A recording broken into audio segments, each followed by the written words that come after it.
Hello, everyone. In today's class, we'll be talking about creating a compelling business plan. And part of what we'll be discussing is introduction to business plan and how you can actually create a business plan.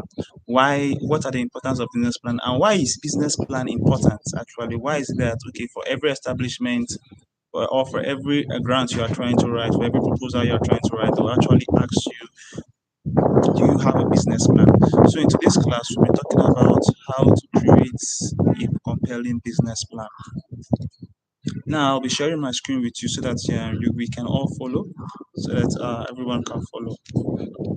Um,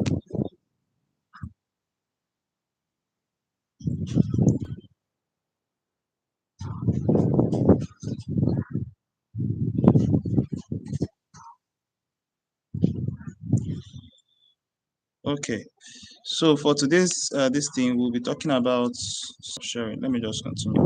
For today, we'll be talking about how to create a compelling business plan.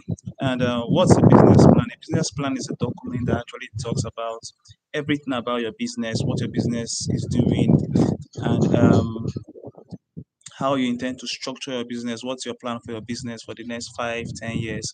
So the first thing we'll be looking at is I'm coming.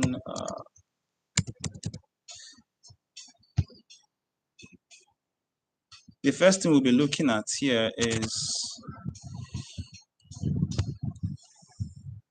what's the mission for that your business? What's the mission for that your business?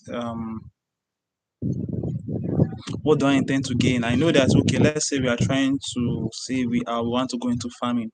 What type of farming? I remember our last class we talked about the BMC model and how important it is. So today now we're talking about the business plan and what needs to be seen in your business plan. So the first thing is what your company description, right? It talks about the description about your company, right? We want to know what your company is all about. We want to know, okay, good. Apart from that, we want to know what are your aims and objectives. I don't know whether you understand. So we are trying to understand what your vision for that company. What is your vision for that company? And that is actually the first thing, which is what your company uh, description. It entails the introduction of both you, the founder, and how you actually started that idea. How did you actually start that idea? It talks about your company, introducing your company to us, which is number one. Number two is what your company what is your mission and objectives. Tell us what are your objectives for starting this business. Tell us about what are your mission for starting this business. These are the things that needs to be seen in your business plan. So you have your company description, and then you have your mission. Right. The next thing that needs to be seen in your business plan is, remember, in your BMC model, I told you about your value proposition. Always start with what? Your problem statement. What is the problem statement? What problem did you see? What problem are you trying to address? Right? That is your value proposition. What problem are you trying to address? If you observe, I've not told it about executive summary. That's because when writing a business plan, executive summary comes in last. Right? Executive summary always comes in last. It's the last thing you see when writing a business plan. Executive summary always comes in last. So, like I said earlier, the first thing you have is your company description, where you tell us your aims and objectives, tell us about the founder, tell us how you started that idea. Those are your company descriptions, and then what you intend to do, what you intend to venture into. The next thing will now be, okay, apart from that, we can now go to um your problem statement. Now, your problem statement is clearly it's more of like, okay, expanding your value proposition that was written in your business in your BMC model. So you are actually expanding. Okay, I'm doing this in my BMC model. Let's say my BMC model. I intend to empower people through agriculture, right? I intend to bridge the gap I intend to help empower people. So I'm reducing what unemployment for the youths, right? Through farming. So that is actually a value proposition. That's actually a problem statement. We know that unemployment is a big challenge in Nigeria, right?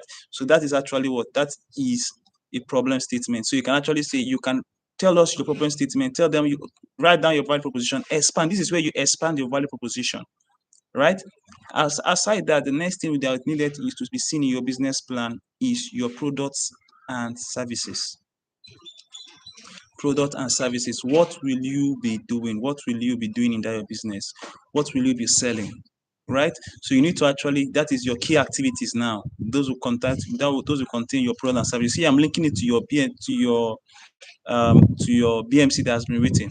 Right? So we have your key activities now tells us, okay, good. What is your problem state? What is your key activities? What's your product and service? What do you intend to sell? Right? So that holds your what your um your product and services. The next in your business plan, which is also very important, aside from your products and services, will be what? Your channels. Firstly, let's even leave channels and let's talk about the target markets. That's what we call customer demography. Customer demography is very, very important when it comes to establishing who are really your target market. And I'll be stopping at this age for this to continue the next class. I'll be stopping at and the aim is I'm talking about in-depth in customer demography. You see, let's say um, we are okay. Let me give you a key scenario of Pampers, right? And Pampers. Let me look for Pampers. Um, Pampers. Pampers. Yes. Diapers. That's the word. Another word for it. Diapers. Thank you. The word for it is what? Diapers. So this is what we are looking out for. Let me just pick any image for Pampers. Let's say we pick this.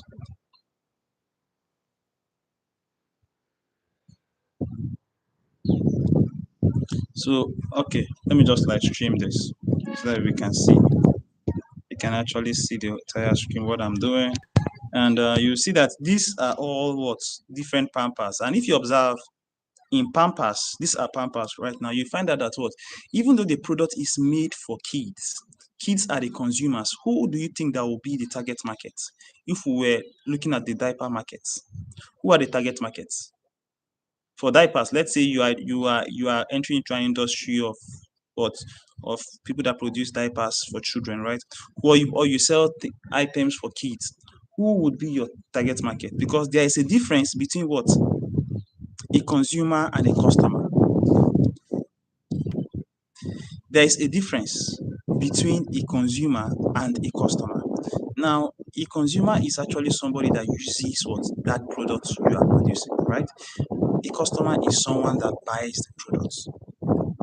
So now let's come back to the case of diapers, right? Who do you think the consumers will be? Of course, the consumers are babies, right? But who are the customers? Who actually buys the diapers? Of babies don't have money, so the people that buy those diapers are actually what? Are actually the parents. That's why you find out that they always attach what the parents. If you observe, some of them even have the pictures of the mom and the child, telling you that okay, good, the money will come from the mom, but the person that is consuming those products are what? The kids. Now, when defining your target market, you must understand who are your customers, not just your consumers. Don't know that you understand. When defining your target market, you must understand who are your customers, not just your consumers. It's very important we understand who are our target markets, who are our customers. People that will actually pay you money for that product and service. I don't know whether you're getting it. People that will pay you money for that product and services. So those are what? Your customers. Your consumers are people that are using the product. Like for that of Pampers that I shared with you guys now. Let me share again. For that Pampers that was shared, you find out that if you observe, they are actually using both mom. You see, some of them have the pictures of both mom and daughter, right? It tells you that okay, good. It's just trying to bring out okay, good. Even though the baby is the consumer, the mom here.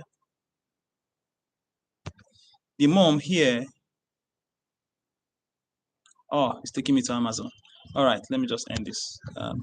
The mom here, right, is the customer.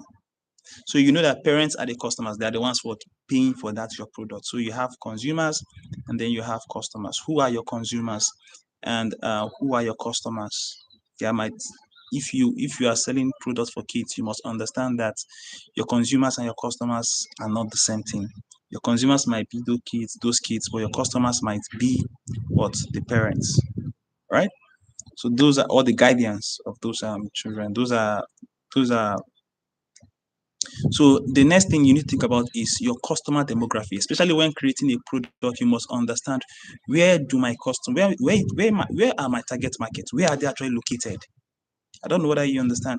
I'm trying to sell a product for I'm trying to sell kids item. I'll be using another example right now. Let's say I am selling tomato, and I produce tomato pay or I farm tomatoes, right? And then there's a high chance that my customers might not just be children, right? Children might be my consumers, but they're not my customers. Who are my customers? Mothers, because they're the ones that cook most, right? So where do I find these people that cook the most? I need to know their location. So you can say, okay, good, for my target location here, I can say, okay, good, my target location is what? The market. That's because of what? These are the areas you can find what mothers who cook more. You can find people going to market to buy items one after the other. So you can say, okay, good. My target location, on customer demography first, my target location is what? The market. Aside from that, we can also look at what? We can also look at their age right now.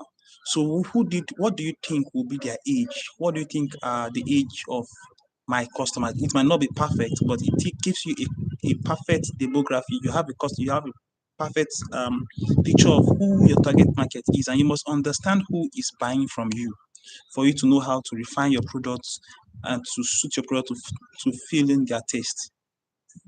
So the next thing is what? Understand your customer's age. You understand? So we are going to talk about the customer's age now.